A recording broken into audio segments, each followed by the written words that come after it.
Got fucking warmed up for the day, dude. You know what I mean? Just fucking.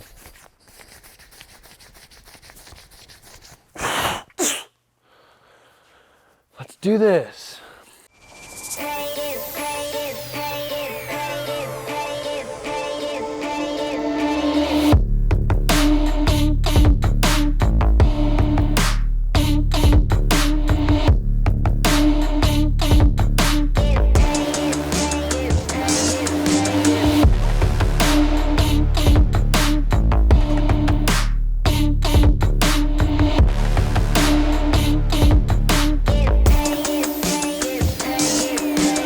Exotic Prerunner update. One of the big things with, just follow me on this thing. So one of the big things with projects that are like an expansive amount of processes to get a final result is you have to deal with some of the stuff feeling uncomfortable for a bit, just knowing that, you know, like for myself, I have these sketches that I use. So I know my end result, and as long as I'm building every step of the way towards that end result, I can trust that whatever's in front of me, even if I'm like, oh God, that looks weird, I can know that that is just part of the process and part of the project. And this is the same thing. So it's like that with dashes too. You know, like there was a dash I did in another shop. It looked, for the longest time, it looked like a weird like duck bill, or like a, almost like one of the guys referred to it as a fiberglass like bumper boat. Shitty reference, whatever. But it had a very weird shape because it was like a sculpture. You were kind of digging at this thing and you know, you're building one big thing and then you're carving it out. And to an extent, that's what this back half is. This is a really, it's gonna be a beautiful shape in the end, but it's a functional sculpture, if you will. And that's where we're at. So like even with myself, when I'm building this, we're gonna cover what we've gotten done so far and where we're gonna go. But even at this point, it's one of these things where you have to sit here and kind of accept that it feels uncomfortable, but still trust that you're just following the steps to the optimal result, or to your end goal. And it's the same stuff with life. Sometimes you have uncomfortable steps and you just have to trust the process, So that's where we're at right now. You can kind of see, so what we did is we set the truck up at ride height to like start building on this thing.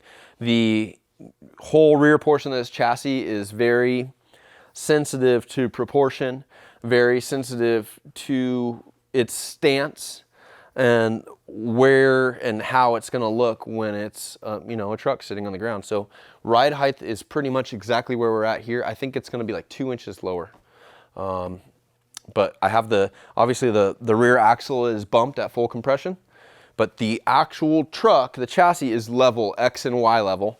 So I can get a good understanding just standing here of like, how is this gonna feel as you know, a vehicle just on its own weight when you're gonna see it. This is the primary way you're gonna feel and see this vehicle, is on its own weight sitting at ride height, right? You'll see it like going through sections, and you'll see it on different terrain, but when it's sitting somewhere, this is it. This is how it's gonna be. So, you know, bump the rear axle just to work around the constraints of that. And then obviously, like, I have like an outrigger out here that's just to hang the bedside, which is not the bedside we're gonna use, but it's enough to get the packaging right.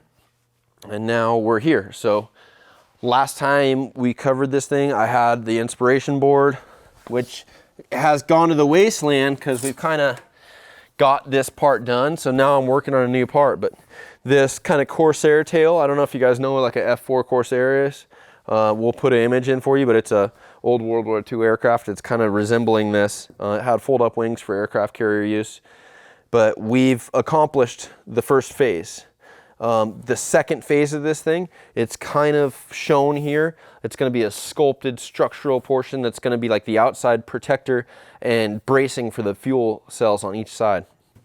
Obviously the internal ribs have been completed. The other thing that we did with this is we laced in provisions for wiring. So there's going to be three primary exits for wiring. So the the harness won't be like exposed in the rear here. It won't be zip tied. We're gonna stay away from the race style just zip ties. I've seen a lot of beautiful projects and then all of a sudden there's zip ties holding the wire harness.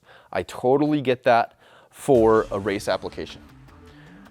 When you're building a nice high-end pre-runner or vehicle or exotic anything, figure out the wiring harness, figuring out, plumb this thing and wire it where it's accentuating the shape and the machine itself. And it's not like this thing that catches you out and you go, dude, you zip tied that thing? Why? You know, and it's like for race, again, we go back to that because it needs to be serviced. You need to be able to work on it, this and that. I get that. This is not that.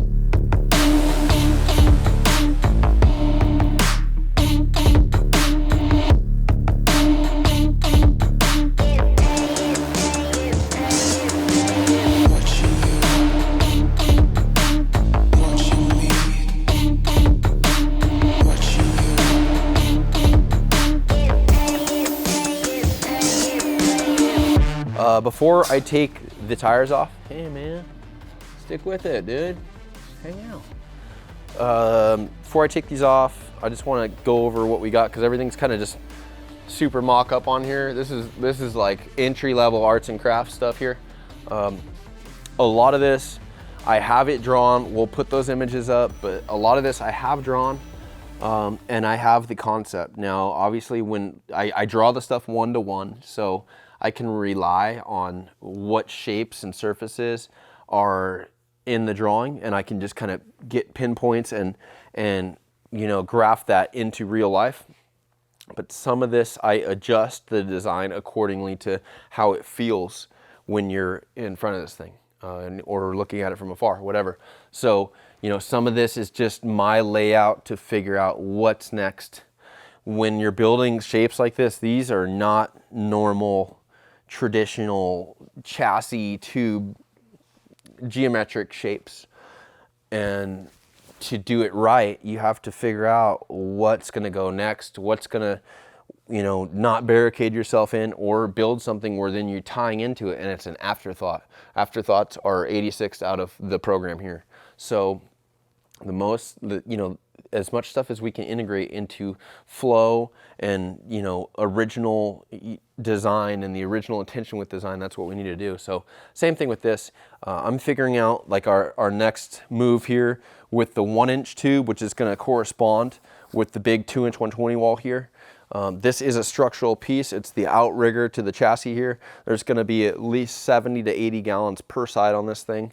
That's my guess. If it's 60, I'm okay with that. It's fine, it's still 120 gallons. So this is gonna hold, you know, it's gonna support something. It is structural. This is that sculpted structural like we talked about before, and it's 100% structural. So same thing with this. This is gonna be another plate section that's gonna also double as a pickup for a cross member. That's gonna go through an all billet cross member. That's gonna not only capture the radiator, but it's gonna be a stop for the spare tires on the rear side of it. And then it's also gonna have pickups for the spare tire hold down, a tubular mechanism that's gonna go in here and hold these things down.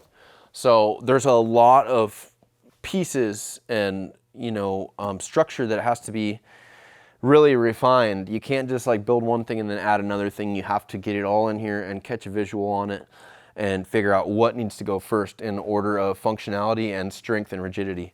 So that's what I have here. This is where I'm at. We're gonna go back and cover kind of the process on the Corsair tail, but just looking at this right now, this is my ideation process. I have images that I've been looking at, like we mentioned, and the sway bar is also something. So we have a winch that's gonna live down this hole. We have a sway bar that's gonna go in between the tire and the chassis down there, and that's all part of a plate structure.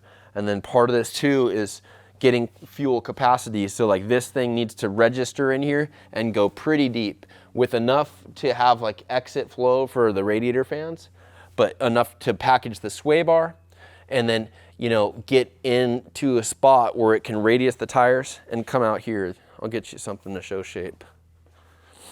I know it's a lot to kind of digest, and I hope you guys can follow me. I am really excited about this thing, and sometimes when I get excited about stuff like this, I talk fast and crazy and I jump around, and so I'm just, my head it's hard to ground words sometimes, if that makes sense. So, you know, you can see if I start to apply shape like this, you know, and you kind of visualize, you know, fuel containment in here, you know, there'll be custom fuel cells. But if you start with these perimeters that all have a very smooth radius on them, same with this tube's rolled before it's bent. So if you just kind of visualize these shapes, you know, we're gonna have a cell like that that's gonna be on each side, really beautiful surface. It's gonna be kind of tall, cumbersome out here, and then it's gonna radius the tire just enough. It'll start to lead off. Grab Black Mamba here. World War II. So, you know, even a shape like right here, you know, a containment where it's a radius, but it's not going all the way over the tire, just enough to kind of hook these guys in where you still have to work for it a little bit. You saw that, right? You good, bro? You know, just to kind of show you shapes. I know it's hard to follow. Again, like, this is one of those things, I'm good. Like, I see this, but I know from an outside perspective, it's probably like, gee, whoa, what's going on here? And just, you know, follow the process, enjoy the ride. The, you know, the next step here is getting all of my upper structure, tying in. It's all gotta like happen at once, but at least I can start building foundations to tie everything in. But it's not, this is not one of those things where it's like, I built the back half and then I connected the cage to the back half and then I put tubes through the firewall to connect this. This is a complete design. This is all together. Everything has to work together. It is not just like put a tube here, weld this. This is a real undertaking. So I'm stoked on it.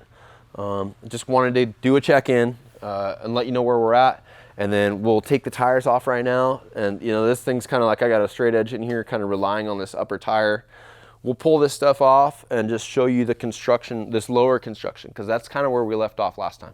Yep. So inside of this, I have tape on here just because now I'm kind of moving into, I'm gonna use this as a step to build, you know, the inner workings of the chassis out. So I just didn't want to affect what we have here. I mean, I know it does get powder coated at the end of the day, but you know, presenting it in raw fashion, I just don't want to blemish or scratch or, you know, I want to preserve what's there to show the craftsmanship. So this is taped. I'm going to take the one side off to kind of show you the process with picking up on the internal gusseting. Just to kind of cover the wiring. So we popped a hole into this. There's a big X. You know what? Let's get the tires off.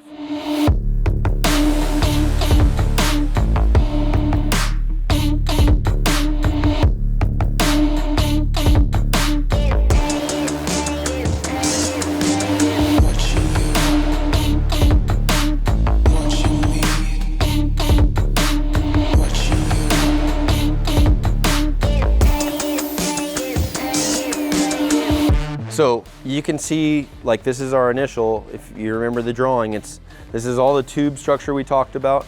This is you have two separate planes, right? So you have your spare tire upper plane here, which also has provisions for like 2-track and ground clearance in there, where, you know, this whole undersection is on a different plane, right? So this 6 down, this is your lowest point. And then you have, if you just think about, if you like put paper on here, you put this whole thing up on an angle and then flat. What this also does is, since the tires are so much higher, you don't have to have them at an angle. You can have them close to flat because your angle is provided on the outer sections. So you're getting all mega ground clearance in there, and then you're not having that look where your spares are like this weird, you know, going against design where the rear of the truck has the spare kicked up so high. It's just, it's tricky. So I think we've really had a open canvas to make this thing optimal. I'm gonna take the tape off this side just to see all the pickups in here.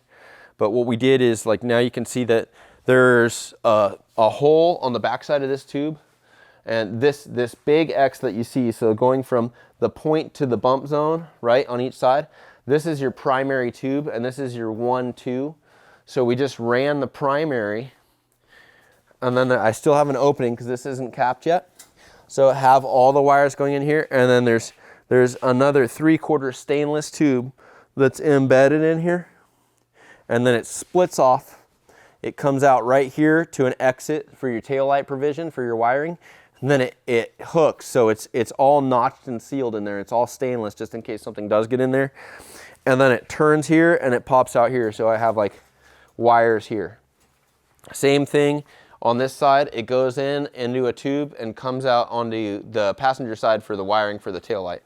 So we have 3 areas of power and options for hookup. I knew for sure that we're going to have some kind of taillight pickups on the ends. And then obviously there's going to be several different features here in the middle that'll be tucked under here. That's another reason that you see there's a lot of finish on this, and the middle portion like under here is not done. It's just empty. And that's because we're going to get to that once all the options and like all the auxiliary stuff is in that area, and then I can really tailor the design to what we know is finalized for being there. One of the other things too,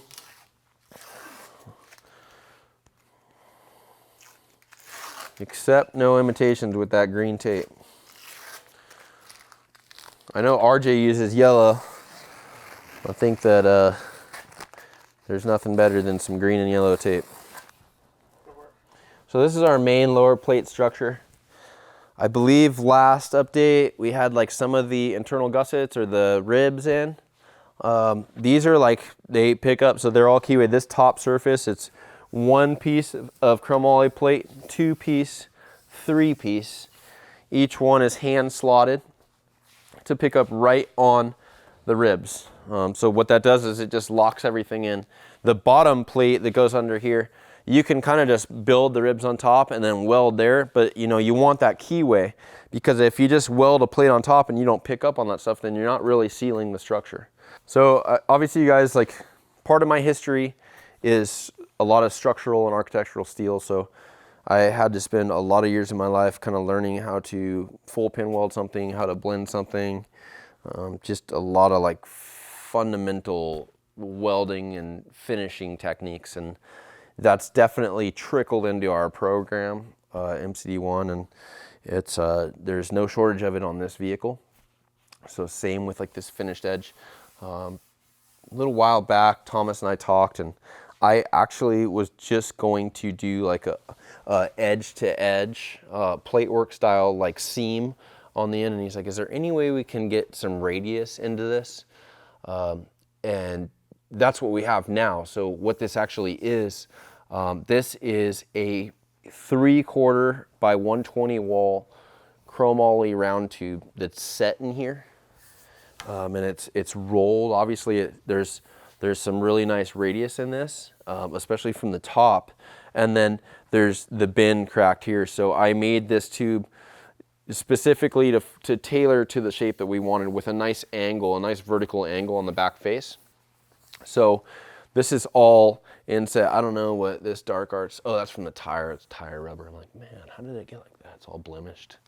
I'm like trying not to sit here and focus all my energy to get that out of here right now. But the process with this is like this tube is like notched into the internal gussets, and then the upper plate and the vertical plates on the outside are all tacked to it, and it's tacked on tangent. So tangent is a really widely used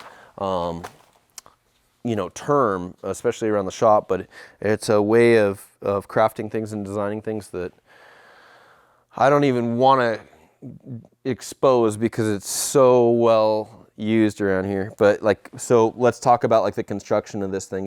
So let's just say we're looking at this piece from a side profile.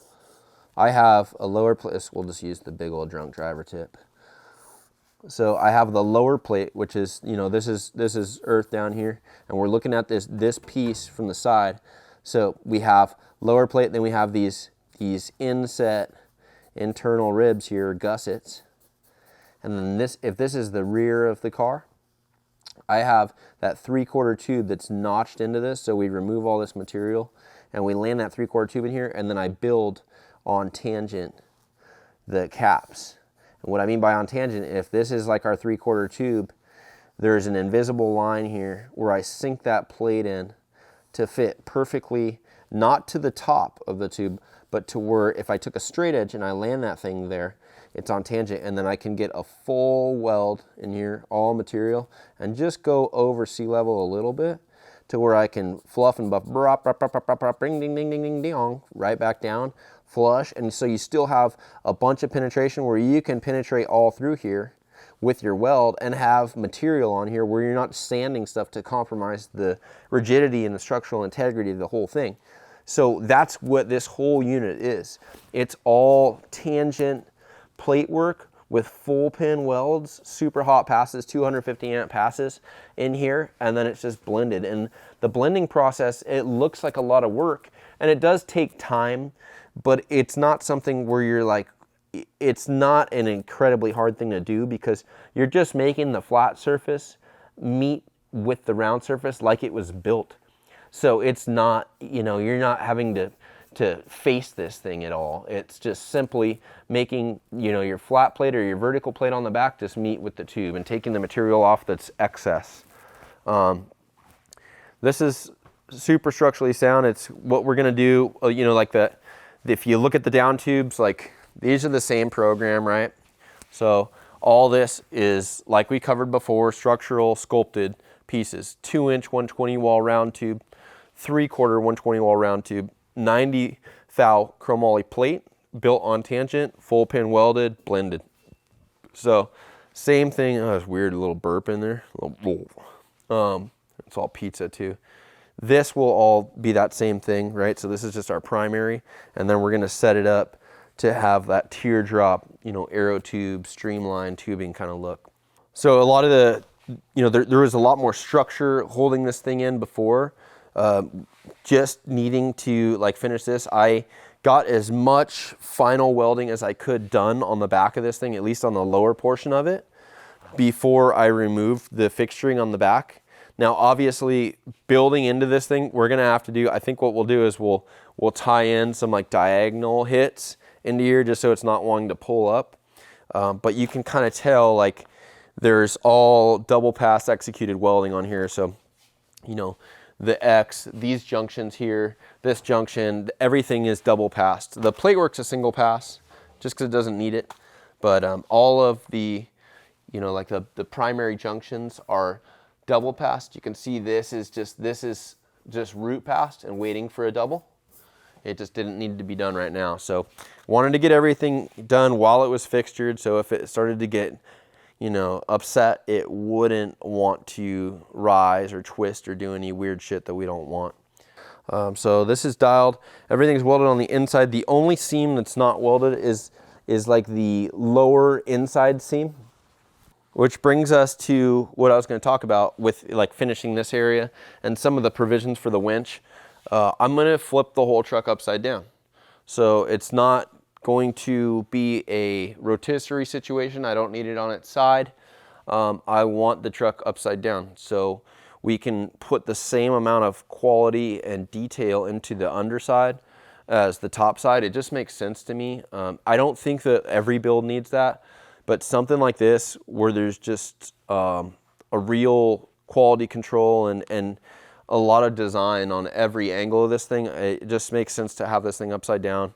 And then I'll be able to really button things up and address things just as if you were looking at it under a lift, except you're not having to do this shit all the time. It just makes sense. So some of this stuff, like I'm gonna get all of our structure done, you know, build the whole thing out as much as I can, right side up. And then once we get down to the nitty gritty, I'm gonna flip it upside down. And same thing with like the underbelly, looking at like a molded Kevlar skid plate. So Kevlar skid plate for the rear portions as well as the whole underside of the cabin area. And like what I want to see out of that is not so much like a scoop, but instead like ducting and arrow. We can kind of get some good ventilation in, because as long as we're not going past sea level with the skid areas, we can get stuff that goes up and a lot of stuff that can breathe out, you know, where it's not going to upset the actual functionality of a skid plate. So it's just a update, you know, kind of a check-in on where we're at. This is my full-time thing right now. So If you have any questions, if there's some stuff you want me to cover, or just deal with me saying this every time, because I'd like to just share everything we have going on and share the process with stuff. So if there's stuff that catches your eye, we do take notes. Just leave a comment, like, share our page, please, and subscribe, and have a good day, you guys.